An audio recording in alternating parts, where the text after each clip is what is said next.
What is going on, guys? It's your boy Jay Shane, the Keto Road, coming back at you with another video. So I've been getting a lot of DMs lately about running. I got some people commenting on other videos, talking about I would love to learn more about running. And so I thought this would be a great time to talk about everything I've learned as a ketogenic endurance athlete and kind of the things that I think need to be taken into consideration, because there's a lot. It's very different than bodybuilding. It's very different than, focusing on powerlifting and power movements and compound movements. And we're gonna get into cross training in this video too. But I just think it's so different than what a lot of people do in the space, because most people that are keto like the idea or the fact that they can grow muscle on keto. But a lot of them don't think about the idea of cardio and how that can be, advantageous to do. Or, it's just not something that's talked about a lot. In fact, sometimes it's demonized and it can be abused. So I understand that. But when talking about it from an athletic performance standpoint, if you're trying to be an endurance athlete, if you're trying to take yourself to that next level from a running or cycling perspective, I think these tips can go a long way. So getting into the running, we're going to do this in a couple parts. So the first part we're going to talk about is nutrition. Why? Because we're keto, right? Like, we want to understand how keto plays into an endurance sport. So first thing you have to understand is that as a ketogenic athlete, you do not need carbohydrates to do an endurance event. You could run a long time without carbohydrates being ingested dietarily. 100%, very factual. And so understand that you can do a high-fat ketogenic diet and you can do endurance running. Totally doable. And so if you are someone that is just trying to, run a marathon, you're trying to run a half marathon, there's no time in mind, there's no kinds of speed, you just want to be able to do it, then you can totally just stick to a strict ketogenic diet, and that fat-fueled diet is going to do really good for you. I would recommend a couple things. I think one, keeping it whole food is super important. Making sure that you're coming at this from a whole food perspective, that you're keeping ingredients clean, you're getting in the right fatty acids. We have many What is Health episodes on this channel talking about fats and the power of fats and how you really need to make sure that the fatty acid profile of the food you're eating is good to help regulate inflammation and help with recovery. Fat is your energy source. You want to make sure you're getting clean forms of it. Try to stay away from processed foods. I tend to only eat clean items and packages. Things like Keto Brick and such are things that I will probably eat more of in terms of packages. Really clean granolas and other things like that. The only time that I tend to eat keto treats and things like that is occasionally, and also on days that I run really high mileage, because sometimes I need more hyperpalatable food to get in all of my calories, because eating just 5,000 calories of steak is very hard. So getting in those excess calories in the form of some hyperpalatable ketogenic foods so that my blood sugar still stays regulated can be advantageous in those moments. But 90% of the time, you want to make sure that you're eating clean, whole, ketogenic foods.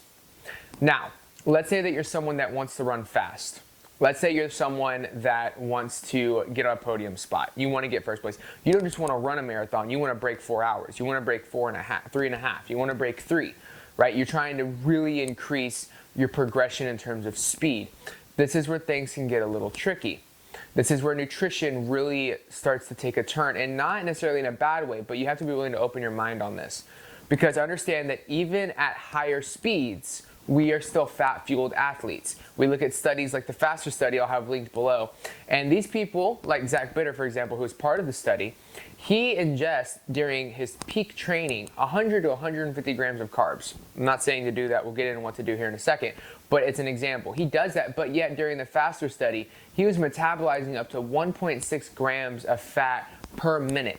That is 20 calories per minute. That's almost 1,200 calories an hour. Right? Some of these guys were at 2 grams a minute. And obnoxious, that wasn't even deemed as possible until this study came out.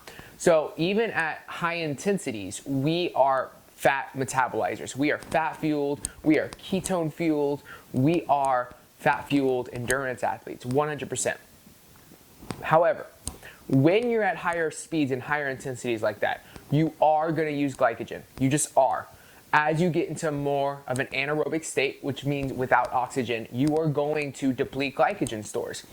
Now, your body knows based off of the amount that's in your system how to regulate things. When you get below 30%, you start getting into that 40% glycogen depletion, your body starts to really shut things down, because if you hit 0% glycogen, you're dead, right? So right before halfway, it gets a little bit more edgy about what you're doing. And so it starts to slow things down. Your muscles freeze up. There's a lot of just symptoms that happen. And when that happens, you do what's called bonking. When you bonk hard. Most people, they can't run anymore. Their legs give out. They're like these wobbly noodles. Now, as a ketogenic athlete, the beautiful thing is, even if you bonk, you can still run, because you can switch to that fat-fueled source. My marathon was a great example.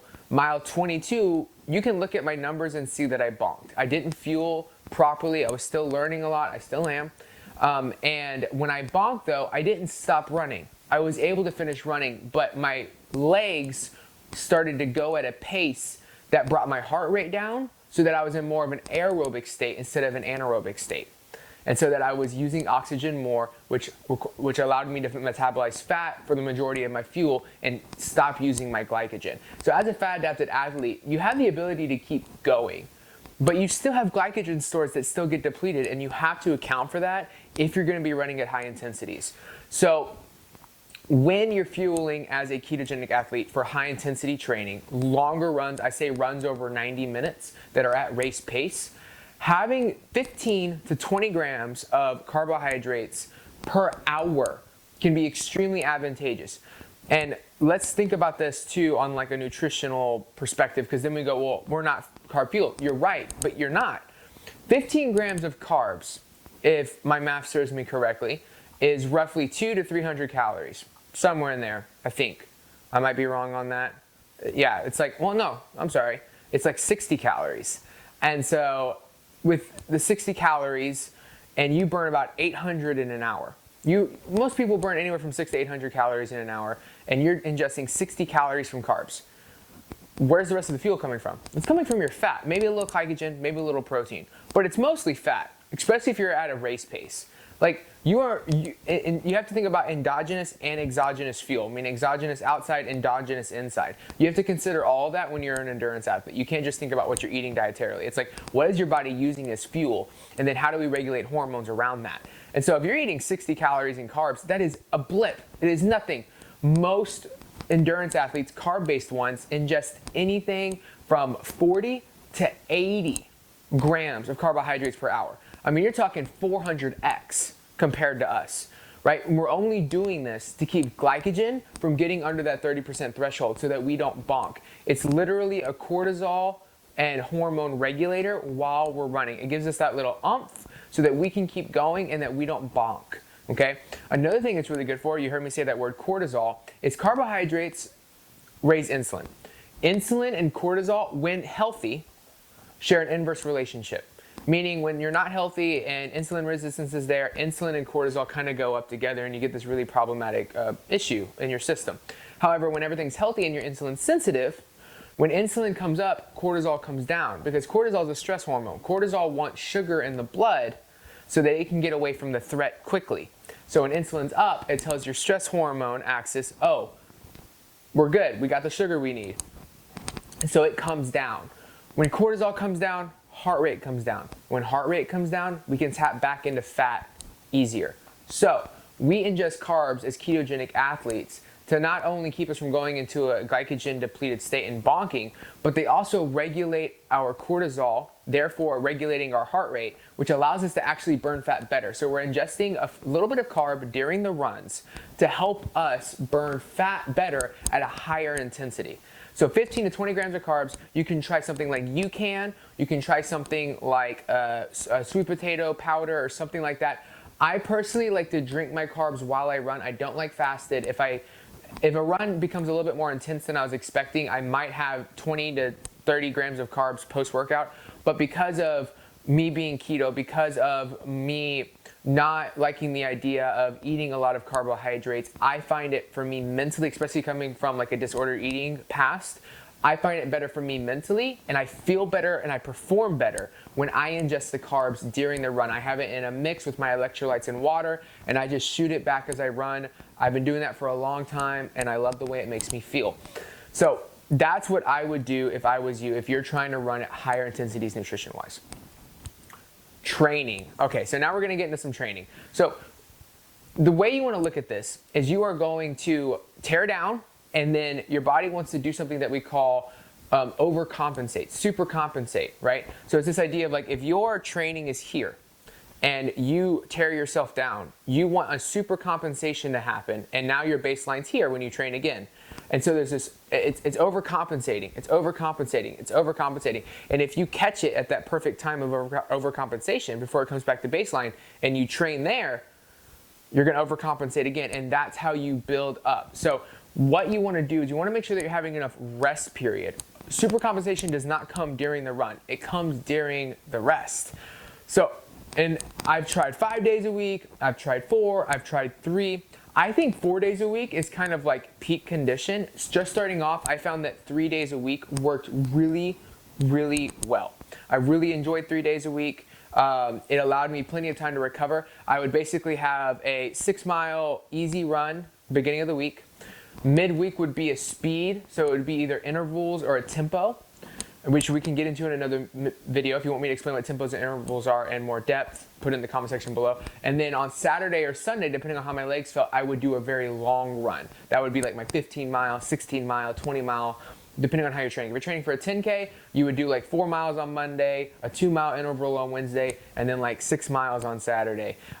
If you were doing a marathon, you would kind of follow my 6 to 8 mile tempo, 15-mile, 13-mile long run.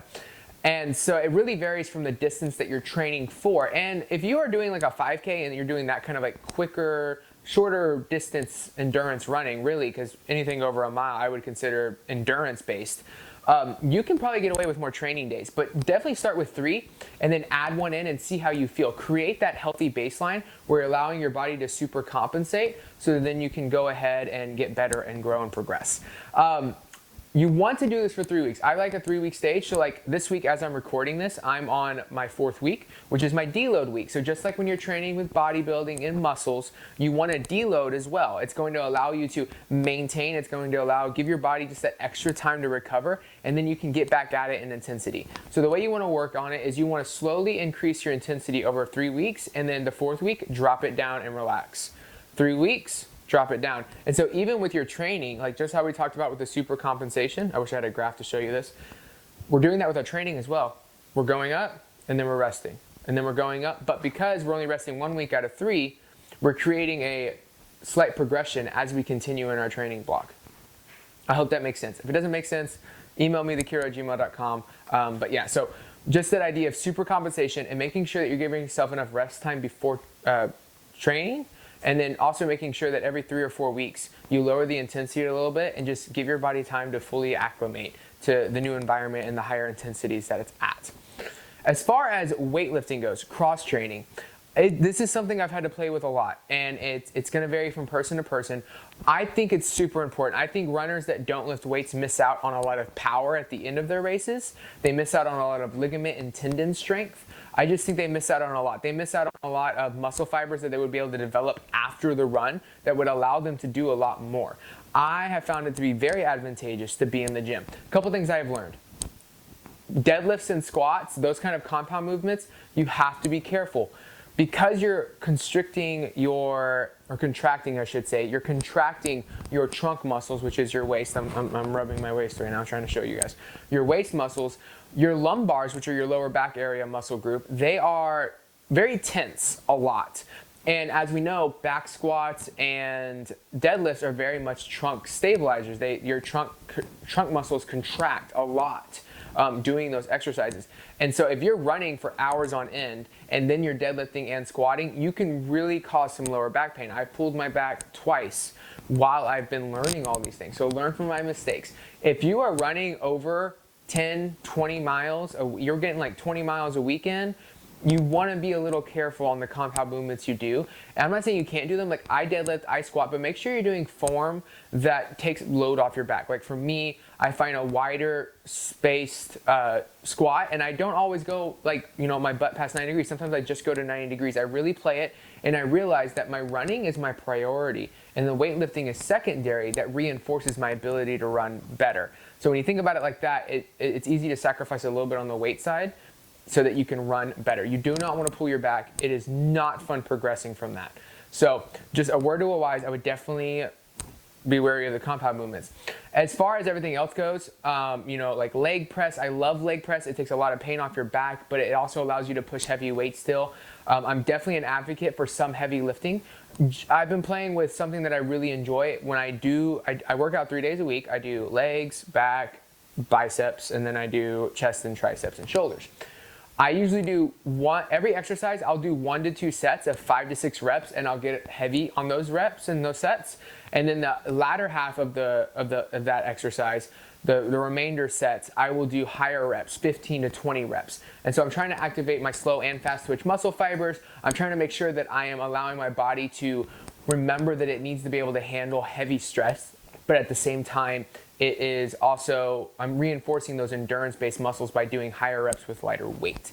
So that's how I handle that. And I think it's super important too with the cross training to get in abdominal activation workouts, things like hanging leg raises, planks, things like that, because you want to reinforce that core because that's your stability. And if you're not stable in your pelvis area, your neck, all this stuff, it really affects how fast you can run and how much energy you're using. Because when we think about running, we have to think about this idea of energy economy, which is the idea of like you want to run as fast as possible while conserving as much energy as possible, because that's just going to regulate our fuel better. It just makes sense. So making sure that you're doing workouts at the gym that reinforce those ideals so that you run better is super, super, super important.